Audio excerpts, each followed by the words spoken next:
Doc Kilberg, the Video Foot Doc, here with another video for you on all things foot and ankle. Today I'm going to talk about a very annoying condition. This condition is called a heel fissure.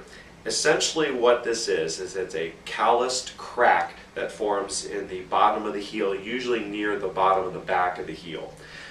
Most of the time this type of crack appears in the winter for people who live in colder climates, but it can also be seen in the summer when people wear a lot of sandals and other types of shoes that allow for open exposure to the air while simultaneously causing rubbing against the bottom of the heel.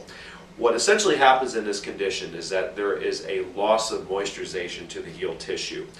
In the wintertime, this occurs because people essentially sweat less because they're not trying to reduce or get rid of excess body heat, and so most of that heat stays towards the core of the body and there's less sweating in the extremities. And this allows for decreased production not only of actual sweat and moisture, but also the natural oils that allow the skin to become lubricated. And in the summertime, the same phenomenon occurs, not necessarily because there's a loss of sweating, because the sweating is normal and the production of oil glands is normal, but there's a combination of sort of the evaporation that occurs with air exposure and wind exposure onto the heel tissue itself, such as when you're wearing sandals, as well as the fact that while wearing sandals there's a certain looseness of the heel across this material, and a lot of these essential oils will get rubbed off of the heel tissue and will essentially kind of either soak into the leather or the lining of the shoe itself, or just simply be removed. The end result of this loss of moisturization to the heel is a thickening of the heel tissue. And within that thickening, linear cracks can form, which are essentially lines that can kind of deepen. And in severe cases, as the callus around these lines thicken up, the cracks can go all the way down to the sort of the base of the skin. And as pressure is applied with walking, these cracks will sort of split open, and that causes a bit of a tearing effect at its base, which can lead to a pretty significant amount of pain as one is walking with these cracks or these fissures.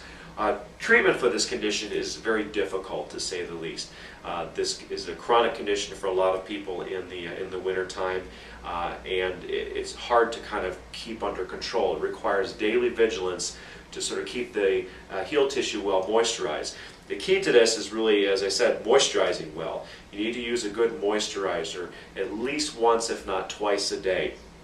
The nighttime application of the moisturizer will typically need to be done under the cover of a sock, because that will allow a lot of the moisture to be retained when you place it underneath cover.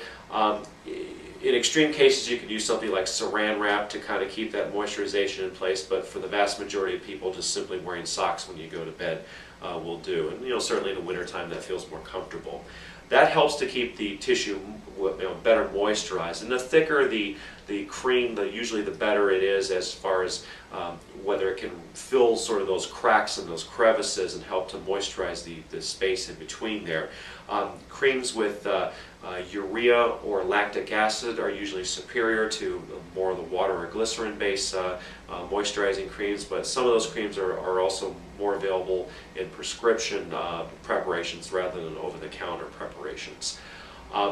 In addition to moisturizing the heel, controlling some of the pressure and the forces that go across the heel are also very helpful in reducing some of the splitting and some of the callus production in the first place.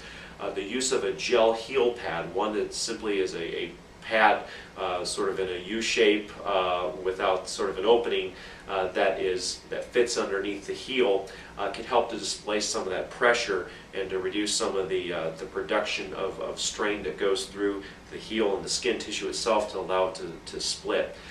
In some cases, the use of a prescription orthotic, which actually stabilizes the heel tissue and sort of supports it and sort of lateralizes the pressure and the strain of walking away from the heel tissue itself, can sometimes also be an answer to reducing this pressure. Now, the combination of reducing the pressure and increasing the moisturization is often effective for a lot of people, but you have to be very vigilant about this each and every single day, otherwise these heel cracks will continue to form. Sometimes it gets thick enough that they need to be trimmed down. I don't generally tend to recommend that most people do this on their own, because it's very easy to cut into good skin tissue and create a bigger problem or even start an infection, especially if one is diabetic, which is a big no-no.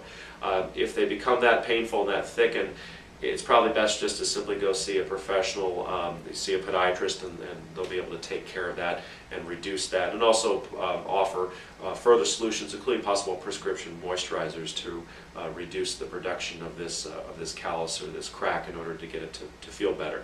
They have come up with a number of other novel sort of treatments. Currently available is sort of a sleeve or a sock that has sort of a medicated base to it that basically fits around the heel and the ankle, and this medicated base sits right where the heel tissue is at, in order to reduce some of the the cracking and some of the callus production overnight. I currently have this condition myself, and so I'm trying these products out, and if I find one that I think is particularly effective, I'll certainly make my recommendations to everybody. But as I said, this is a tough condition to treat. It's very common and just requires daily vigilance and skin care in order to reduce it.